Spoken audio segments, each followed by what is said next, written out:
I'm Lostpool, and welcome to yet another Clangen series.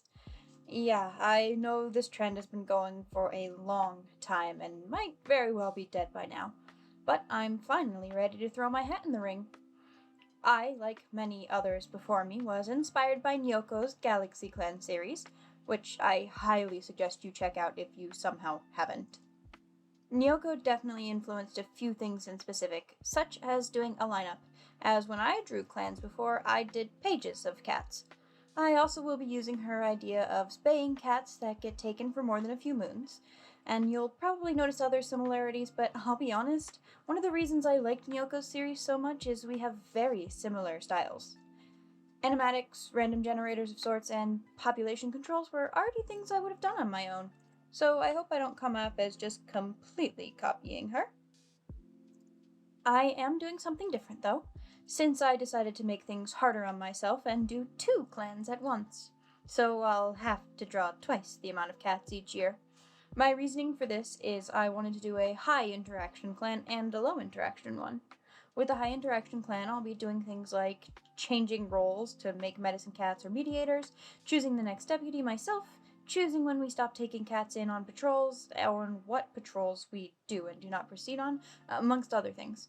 Basically, if I want to change it, I can. I won't be editing the code or resetting moons if someone dies, but if I want the clan to have 10 medicine cats, then by George, get ready for Healer Clan. On the flip side, with my low interaction clan, I'll be letting the game choose all of that. So if a serial killer becomes our next leader, that's just something we'll have to deal with. I will be changing things like names to make sure they sound okay and don't repeat, whether a cat gets exiled or sent to the Dark Forest, and I'll be breaking up mates if the age gap is a bit too much, as I usually aim for less than a 30 to 40 moon difference. But that's only if I get the chance to break them up, as I have different relationship settings on for each clan, but one I always have switched on is unmated cats can have kittens. I have this on hoping for affairs and drama and all that, but sometimes it leads to more uncomfortable insinuations. At this point, it's probably a good time to get into the trigger warning before properly getting into the clans. So, trigger warning. This is a Warrior Cats video. This is a pretty brutal book series when you look closely at it, so expect things like what you see in the book, such as blood, fighting, murder, death, animal death, as well as child death, child endangerment, child abandonment, and sadly, grooming. This might not be all in the future, and it's not all going to happen in this first moon, I swear, but it's everything I can think of for right now. So please, if any of this could be triggering to you, watch at your own risk. Now, people usually do this challenge as a speed paint, but I'd kind of already drawn the first year's lineup before deciding to start a YouTube channel, so from here on, enjoy the speed paint of the clan leaders, deputies, and medicine cats. With that said, let's get into the clans and how they came to be. There are now 5 clans living in an old abandoned 2-leg attraction. Cats were brought into this attraction generations ago to be mousers, much like you could see at Disneyland. But when this attraction was suddenly abandoned and never reclaimed, all the animals were left to make their new home, eventually the cats forming Ocean Clan, Winter Clan, and Fallen Clan, which make up the wild territories. Ocean Clan has a sizable territory nestled right into the beach, while Winter Clan took a seemingly tiny territory, but they're nevertheless thriving and highly protective of it, while Fallen Clan by far had the largest territory, spanning across the largest busy thunder path and including the gathering and StarClan spot, the Star Tree. And in recent years, before game start, they had the cats to support it. Perhaps even too many cats.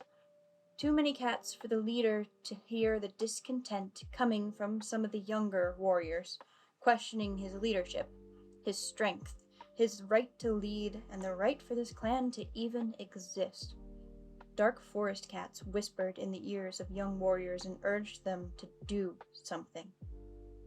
It was right at the height of Leaf Bear that the fire was started, spanning almost their whole territory, burning their camp, igniting the Star Tree, and leaving cats fighting for their lives. Some members of Fallen Clan escaped into snake tunnels below the territories. Others had long since left. Well, for some, fire wasn't the only chaos they spread. The clan was left split and in shambles. In fact, Fallen Clan was no more, splitting off into 3 separate clans. Mimic Clan, who had led the attack on the clan, Clamber Clan, who had left before the bloodshed began, and the surviving members who were rebranded themselves as Serpent Clan. Ocean Clan did try to help the cats of Serpent Clan, giving them sanctuary and letting them share the camp until Leaf Bear ended, but Winter Clan was dealing with their own issues. An unknown and deadly illness had made itself home in their clan, decimating their clan and holding with no cure being found for over a year, leading to Winter Clan closing themselves off from the other clans for that whole time to keep from infecting them.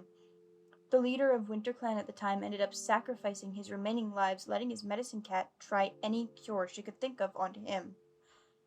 And the next leader followed suit. But no cure was found, till the current heir and acting leader started hearing the dead speak to her, and followed them into Two Legs' place to a hidden plant farm. And though the farm was guarded by some large, angry dogs, she went in anyways, managing to grab a few stalks, and though she was caught by the dogs and heavily injured, still making it back to her clan with the cure before collapsing. By the time New Leaf came, Serpent Clan had left Ocean Clan territory back to their own. Winter Clan had come out of its self-imposed isolation, and the two new clans had settled into the territory. And this is where our story finally picks up, starting with Winter Clan. Winter Clan is my high interaction clan, and the first clan I came up with the ideas for after my plans for Serpent Clan didn't work out. Ideas I can't quite reveal all of yet, but for what I can say, as I mentioned, Winter Clan has a seemingly tiny territory compared to the other clans, but in truth, their territory is the largest. On their border with Mimic Clan is a large circle of metal fencing the cats call the Caged Wilds. This territory is considered lethal. Any cat that goes in never comes out. And on their other side, on a border shared with no other clan, is another caged section, but this one is larger, safer, and wilder. But there's also seemingly no way into this land, no gaps in the fence to fit or pull prey through. And the doorway left latched by Two Legs ages ago. However, this territory is accessible to some Winter Clan cats, specifically their leader and heir. The first Winter Clan leader used to watch the Two Legs come and go and learned how to unlatch the door themselves. This skill was then passed down from leader to heir, and the extra territory is a well-kept secret and a last resort, only accessed in times of great danger or famine, so the prey stays dumb and easy to catch. Thus, the only cats that even know about this access, other than the aforementioned two, are three trusted warriors known as the Council, in fear that if the whole clan knew, it would lead to word slipping out and one of the other clans making demands for the territory. These council cats serve more in the role of deputies with advising the leader and organizing patrols, more so than their heir does. And as you might have picked up, Winter Clan doesn't use the deputy position proper, instead having the leader choose an heir and training them directly. This can be any cat. No need to have an apprentice or even be a warrior. Leaders in the past have gotten seeming signs from StarClan and gone and named a newborn kit heir. Okay, I think I've finally covered everything background-wise for now. So let's finally start with the cats, starting with Heir StarClan Guide. The former heir, Whisker Snout, who, though she managed to get the cure back to her clan, did pass from the wounds inflicted by the dogs. Her ghost sight definitely led to her being chosen as heir, seen as talking to StarClan. And that's really all there is to say about that. StarClan guides don't come with much, after all. Our next cat is Pale Pelt, and I was so sad when he died. Pale Pelt came in hard with the main character energy. He brought back a loner on Moon 0 to join the clan, wanted to be made heir, then was given the first apprentice to name after game start. But midway through the year, when a queen joined the clan, saying that her mate was killed in the Caged Wilds, but she and her brother had somehow made it out alive, the overly ambitious Tom took it upon himself, and his apprentice, to investigate the wilds. And sadly, though his apprentice made it out, he didn't. Luckily, Pale Pelt was our only death this year, so getting into the living cats with our leader, Hemlock Star. Hemlock Star was one of those cats chosen as heir as a kit, meaning he never really got the chance to choose his own path. And though he didn't want the position, when the previous leader died, he still stepped into their place, losing 6 of his lives to the illness before the real cure was found. Because of his age and dislike of his position, his biggest concern was choosing an heir quickly. Luckily, one almost immediately presented themselves. Because of this single-minded quest, however, Hemlock Star isn't too close to anyone in the clan, and considers himself too busy to take on an apprentice, despite there being 7 apprentices in the clan at once. Our next cat is Briartooth. Briar was just a kit at the start, being the first apprentice named into WinterClan and given to Pale Pelt to mentor. Briar wanted nothing more than to show off as an apprentice and was all too happy to give in to the impulsive decision to explore the wilds with Pale Pelt to find out what monster lied within. Briar swears it was a cat. In fact, he swears it was multiple cats, saying another clan of feral, bloodthirsty cats must live hidden in the caged wilds. However, the medicine cats insist he's in shock, as the wounds he sustained were far too big for a cat to inflict, saying it must be a beast like the one on Mimic Clan territory. Hemlock Star was the only one to even slightly believe him, honoring him for his bravery in his warrior ceremony and naming him heir apparent at once, to the shock of Briartooth and the whole clan. Next up is Snapdragon. Snapdragon Bounce is a sweet, bubbly cat who acts much younger than she is. She loves to play with the young kits in the nursery, is happy to watch them to give the queens a break, and was thrilled to finally be given an apprentice near the end of the year. She's been advising Hemlock Star for moons, and most of the clan were hoping she would be made heir. She tries not to be bitter about the much younger and inexperienced Briartooth taking that position, but can't deny there's some resentment. She was chosen for the new council, though, directly by Hemlock Star. The next member of the council is Ripple Sky. Ripple Sky is the clan's main roamer, exploring their now expanded territory and reporting back, though maybe she just likes her alone time as well. The clan is loud, and as much as she loves all the kits and apprentices and adores having her own apprentice, it does get loud sometimes, and she wonders if this is where she truly belongs. Ripple Sky was chosen for the new council by the joint decision of both Hemlock Star and Briartooth being close to the both of them. The last member of the council is Warbler Wisp. Warbler Wisp wasn't just an apprentice when the clan was formed. Unfortunately, she was apprenticed to a cat named Honeyfin, who drilled her lessons into her harshly without room for question, teaching them exactly how words can be sharper than claws. She graduated early and was honored for her dignity, always keeping a cold, calm composure in the face of anything.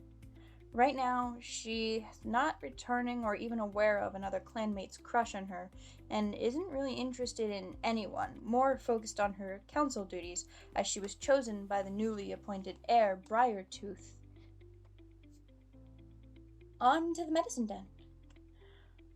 Our oldest medicine cat is named Birch. Birch used to be a rogue medicine cat, offering healing to any that came through, till Mimic Clan took over the land he operated out of. They offered him a place as trefoil for their new clan, but within 2 moons he knew this clan wasn't the place for him. So he took his younger sister and her mate and snuck them out before the kits came, leading them to WinterClan and becoming a medicine cat for them. Though he does have more experience technically, he still looks up to Dahlia Bloom as head medicine cat, admiring her wisdom in the ways of StarClan. That being said, next is Dahlia Bloom, and Dahlia was the first medicine cat of the clan. With a strong dreamwalking ability she mainly uses to calm nightmares and heal mental wounds, she was the cat to find not only Marsh and her kits, but not even 3 moons later also brought back another cat named Short Talon and her kits, and then proceeded to get the same prompt twice more, which I had to turn down before this clan became 90% kits. Suffice to say, she has a massive soft spot for queens and their kits, and never wants to see a kit suffer. Our last medicine cat is the young Basilpaw. Basilpaw is the daughter of Marsh, sister of Branchpaw and Bramblepaw. Unlike her brothers, though, she chose to become a medicine cat, learning the ways of healing from Birch and the ways of StarClan from Dahlia Bloom. She was given a lavender to wear by Dahlia on the day of her apprentice ceremony, though she had a bit of a rough time of it, getting bitten by a snake, catching green cough, and just in the last moon, getting her ear torn by a rogue. And coming out of the medicine tent, this is a good time for me to mention that medicine cats in WinterClan are allowed to have mates. WinterClan doesn't believe in the restriction after medicine cats just kept breaking the rule anyways. Next up, our clan has a mediator. This is Babimba Thicket, or Bibi as the clan has taken to calling him. He joined the clan on Moon Zero, already a bit of an old man when the clan expanded their territory into his home where he was. He agreed to join when Pale Pelt and Snapdragon Bounce offered him the option instead of fighting over the land. He had no real hunting skill, but was used to advising cats that came past him, so he became the clan's first mediator. Though he'd prefer just to advise the older cats, as he's really not a fan of younger cats, having issues with just about every kit or apprentice at one point. And finally, onto the warriors, starting with Evie. Evie joined the clan early, a former loner who followed a starry-furred cat in her dreams to find the clan, joining at the invite of Honeyfin. She joins Bibi and Honey in the hating kids group, as she has multiple younger cats she has a major dislike for, the largest of which is her own apprentice, who she really didn't want, but could see the clan was lacking in warriors to mentor, so she tries her best, despite considering her apprentice to be useless. Next is the seemingly infamous Honeyfin. Honeyfin is the leader of the Hates Children trio, which is ironic considering the apprentice this clan started with was hers, and they argued and failed to get along all through her apprenticehood. Though she trusts and respects the warrior that cat has grown into, she encouraged Hemlock Star to make her a warrior early and was happy to let Warbler Wisp go. Or at least until she was handed another apprentice not even 3 moons later. Resentment is already building with the new apprentice, and she's worried this is going to become a pattern. Next up is Marsh. Marsh used to be a warrior of Mimic Clan, but only for a short time. She quickly realized just how bad and blood-stained this clan is. So her mate Silver and her older brother from another litter, Briar, made a run for it in the night, trying to find their way to WinterClan territory, sneaking through the caged wilds. She didn't see what killed her mate, only knows he fought them off long enough for her and Briar to get through. She blames herself, of course. She was always a better fighter, and maybe if she hadn't been pregnant, she could have gotten them all out. She's happy she has her kits, though, to see silver in each one of them every day as they grow. Our last warrior is Chirpslash. Chirpslash was an honorable warrior. Another cat hoping to be chosen as heir, he took over training Briarpaw after Pale Pelt's death, and though Briar wasn't happy about the switch-up, he was still proud of Briartooth for earning his warrior name, and proud of him for being named heir, fully believing he'll make a respectable leader in time. In recent moons, he's started to develop a bit of a crush on Warbler Wisp, but she really hasn't taken any notice of him. Into our rather massive apprentice den, starting with Marsh's kits, Branchpaw and Bramblepaw. Branchpaw is being mentored by Honeyfin. He is making the best out of a bad situation. Knowing his mentor doesn't like him, he still knows Honeyfin is a capable warrior that would teach him great things. Even if it's harsh, he's still confident in himself and his skills. He's already managed to find an abandoned kit on a hunt, bringing her back for the clan to raise. His brother Bramblepaw is being mentored by Evie, and is having a much harder time than his ever optimistic brother. Evie isn't an experienced mentor, and though she's not as harsh, he's having his own issues. Not just was he born with constant joint pain, leaving him completely unable to work some moons, but he was grabbed by an owl on his first patrol, leaving him scarred and in the medicine den for a few moons more. leaving him far behind his brother. But he tries to keep his brother's optimism and confidence, even if it's hard sometimes. Next up, we have the kits of Short Talon, who there's not too much to say about yet, as they're still new apprentices. Starting with Deerpaw, who is mentored by the young Warbler Wisp. She's a bit insecure in her own ability to be a warrior, but Warbler Wisp is doing her best to try to shape Deerpaw to be as capable as she is, even if it's a struggle some days. Then there's Daffodil Paw. Daffodil Paw would love to say he's doing his best as an apprentice, but honestly, he's spending a lot of his time in the medicine den. It seems he's always got a thorn stuck in his paw, or a mysterious scrape, or some reason to go check in with the medicine cats. Not at all because a certain pretty she-cat is apprenticing in there. Next up is Fallowpaw, who's being mentored by Ripple Sky. Fallowpaw is a very sweet and smart young cat, thriving under his mentor and already starting to shine amongst his siblings, helping chase intruding cats off the territory and always bringing back prey for the clan. Though he is not as adventurous as his sibling, he has the skill to back up his sister's impulsive choices.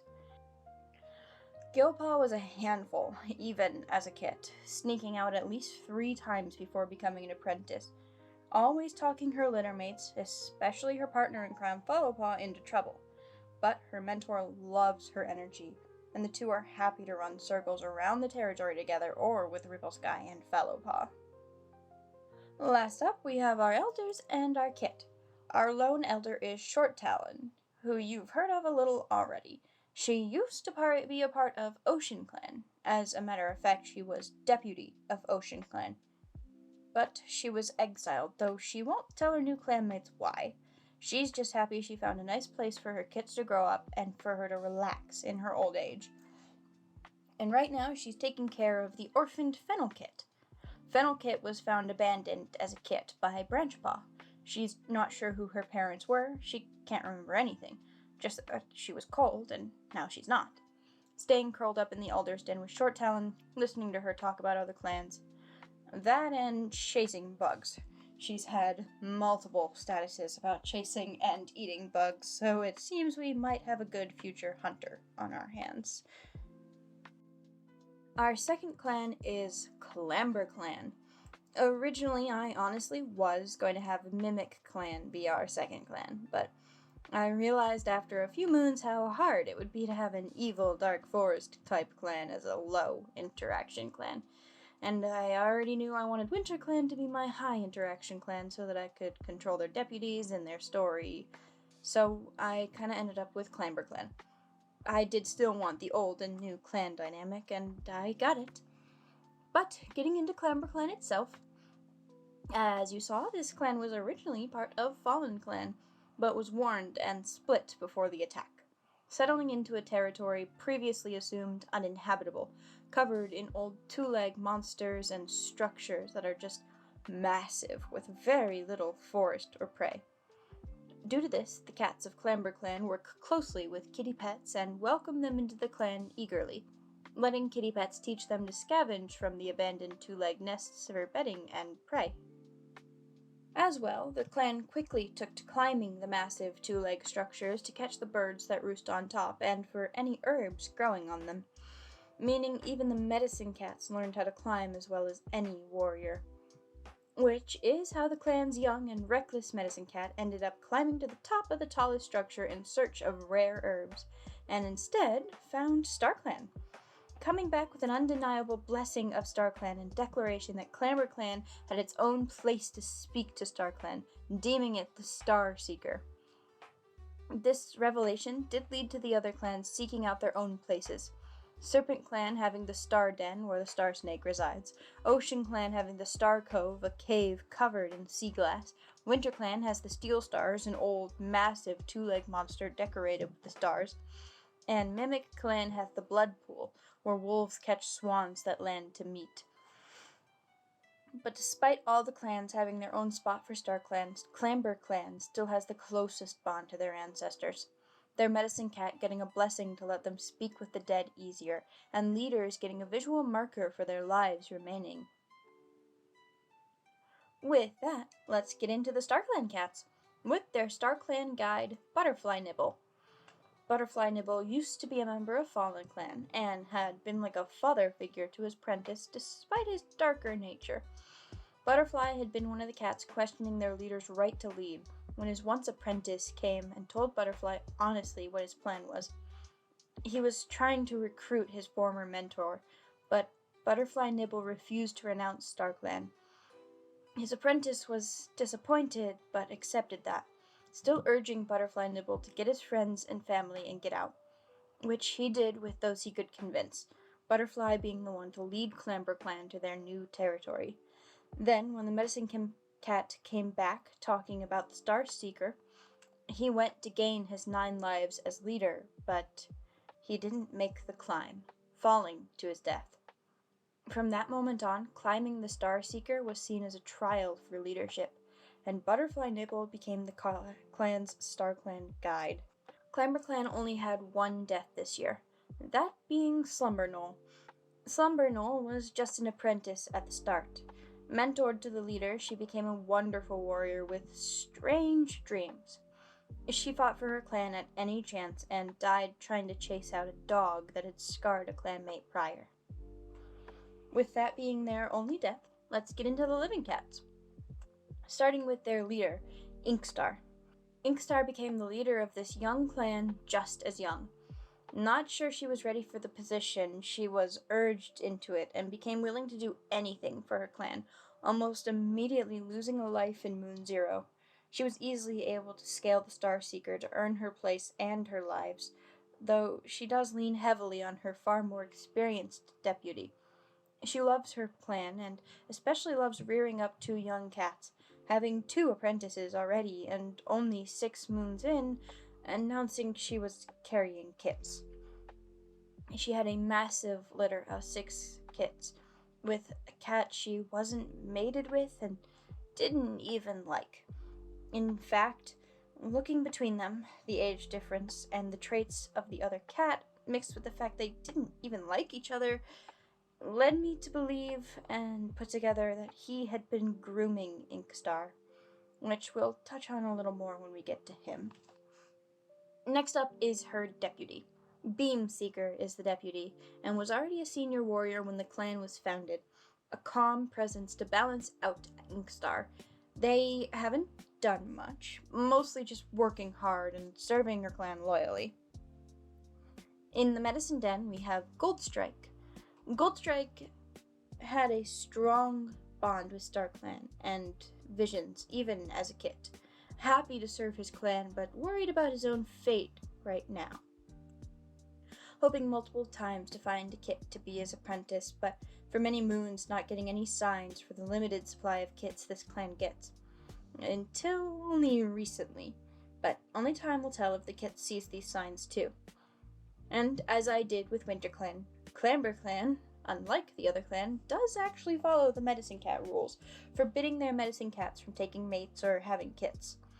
Their clan is in so much constant turmoil they've dubbed it too risky to lose one of their medicine cats to birthing and nursing duties.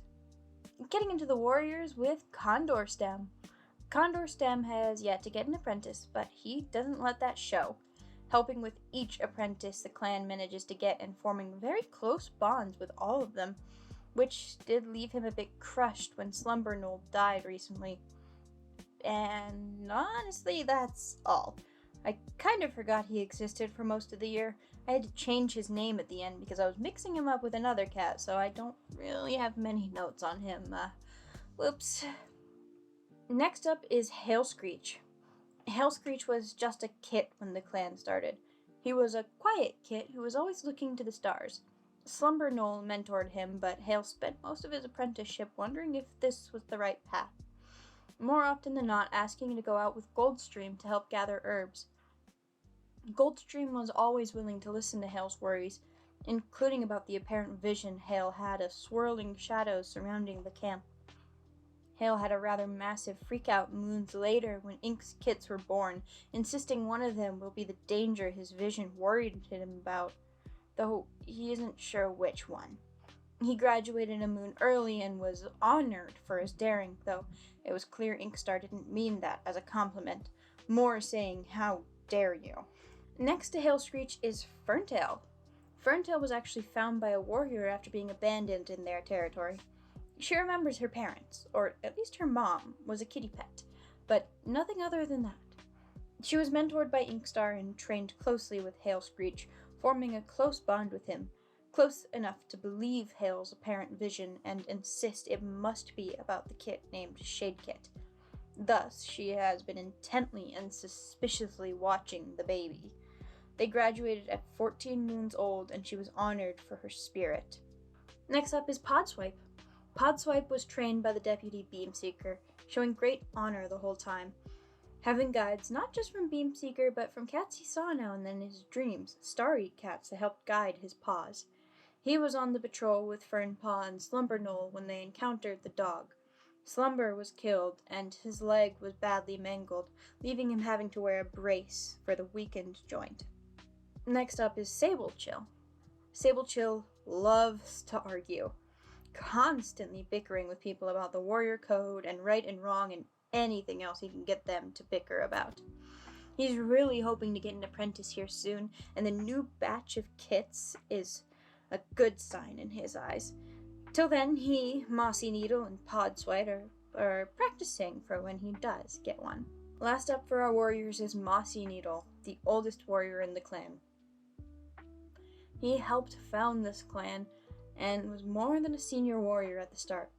A bloodthirsty warrior that insisted on training with his claws out and had a very strange relationship with Inkstar from the start, having been the one to insist she try to climb the Star Seeker after Butterfly Nibble's fall. Not actually expecting her to succeed, but delighted when she did. Figuring he had the young, impressionable she-cat in his paws, but eventually Inkstar seemed to realize how much he was influencing her and broke off their situationship, only after realizing she was pregnant. He hasn't paid the most attention to the kits, too busy arguing with Inkstar, but he does intend to raise them to be strong, capable warriors, one way or another. The last members of the clan are Inkstar's kits. Still too young to have proper personalities, but they have a little bit about them each. Shadekit doesn't really understand why Ferntail doesn't like her, but wishes she could fix it. Well, Shellkit is the only one that looks like her dad and tries to visit him in the warrior's den a lot. Spiderkit wants to be deputy already, getting a bit jealous of Beamseeker constantly. Burkit joins Shellkit in spending a lot of time with their dad, while Egret Kit prefers to spend time with Goldstrike and asks hundreds of questions. And Dark Kit, much like Shade Kit, has started to notice the way Hailscreech looks at her and her siblings.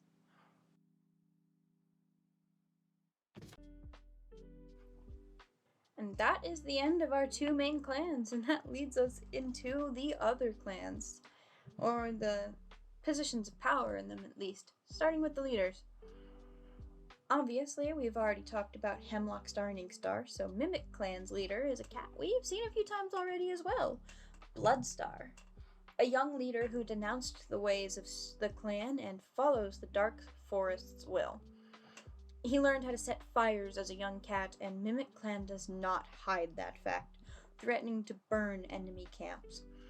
Due to worshipping the Dark Forest, Mimic Clan leaders don't earn any extra lives, but he still takes the name Star as sort of mockery. Likewise, they use titles instead of warrior names. Their warriors just go by roguelike names.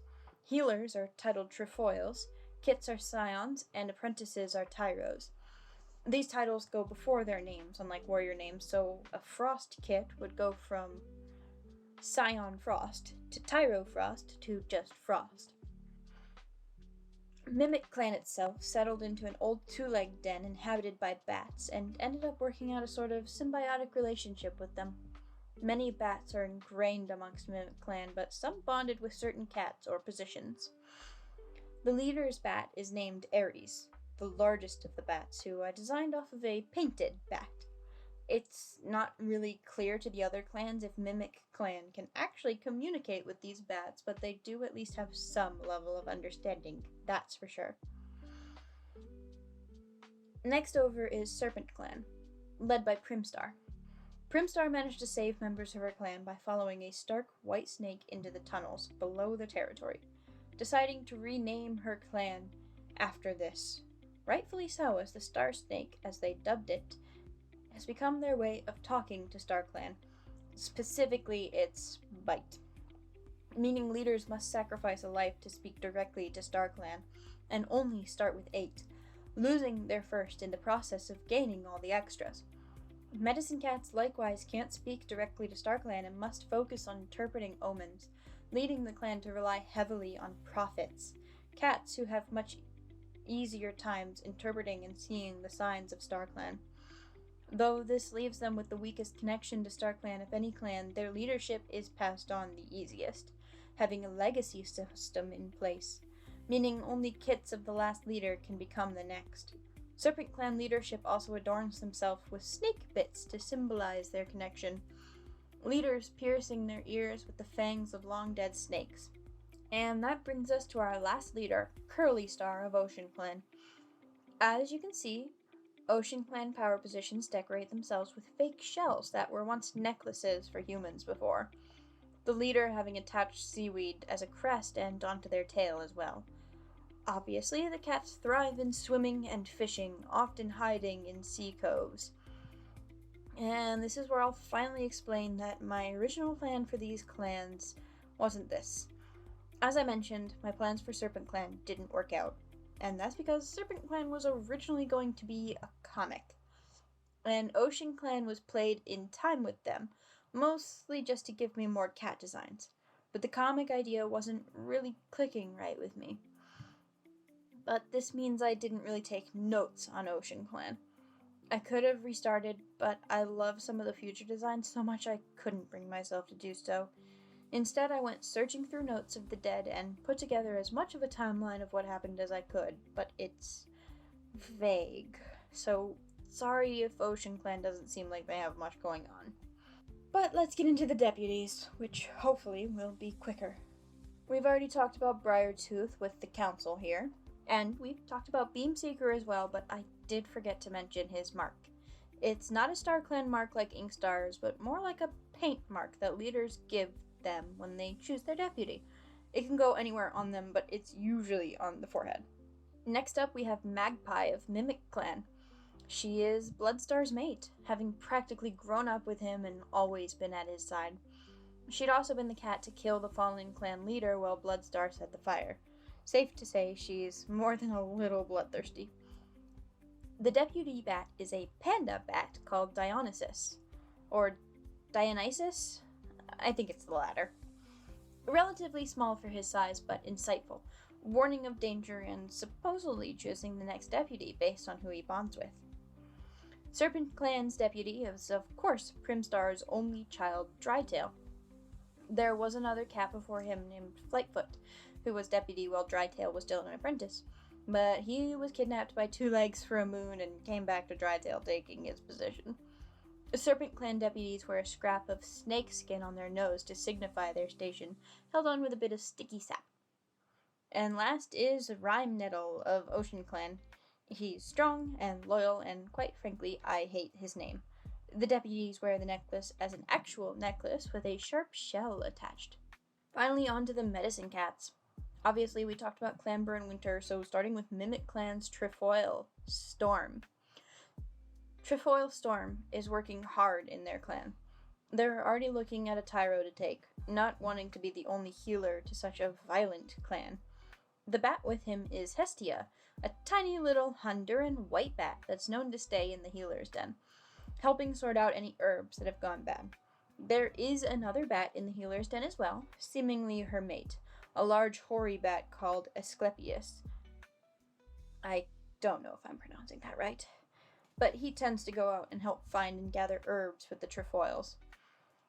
These are, of course, not the only bats in the clan. There's countless we might see later. Minkfern of Serpent Clan was a medicine cat before the previous clan fell, having dreams and visions of the future as a kit.